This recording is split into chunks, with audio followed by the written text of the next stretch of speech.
It's a shot that can save lives.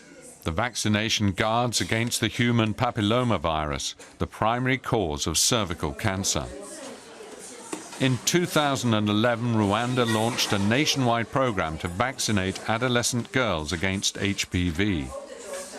They have a vaccination rate from over 90%, which is much higher than even most of the developed countries. And this shows the great engagement and the plan the Rwandan government has to address this. Rwanda's economy has expanded quickly over the last 20 years. The current growth rate exceeds 7%.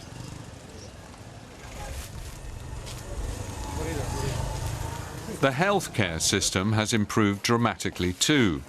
Residents can go to health centres or to district hospitals if they need further treatment. Funding is provided through a health insurance scheme.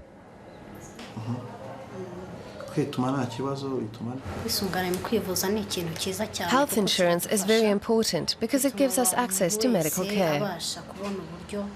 It's difficult without insurance because medical bills are too expensive to pay on your own. One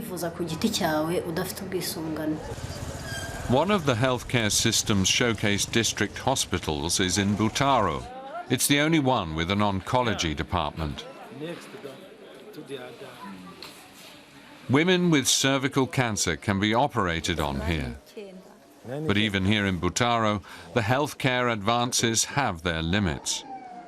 Patients requiring chemotherapy and/or radiotherapy have to travel to neighboring Uganda. The downside of Rwanda's economic boom: more and more people are developing illnesses more typical of affluent countries. Non-communicable diseases such as cancer, hypertension and diabetes. These illnesses were in the spotlight at the World Economic Forum on Africa in the Rwandan capital Kigali in mid-May. They are putting an increasing burden on economies throughout the continent. Now the problem is 80% of the burden of cancer is in emerging economies, and 5% of the healthcare spending dedicated to cancer is in emerging economies. So you see precisely the dilemma.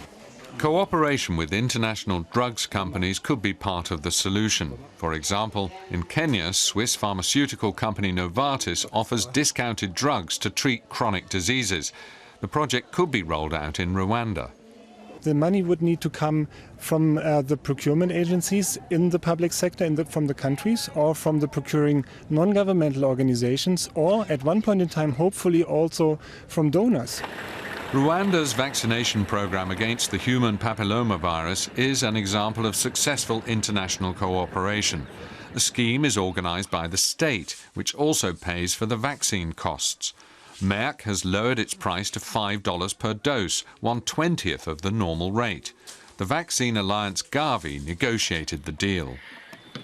It's a teamwork.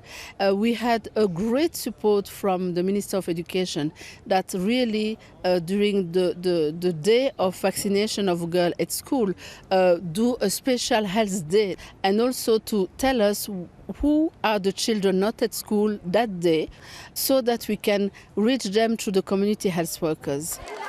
The dream of protecting an entire generation of women from cervical cancer is becoming reality in Rwanda. And the program could be a trailblazer for the rest of Africa.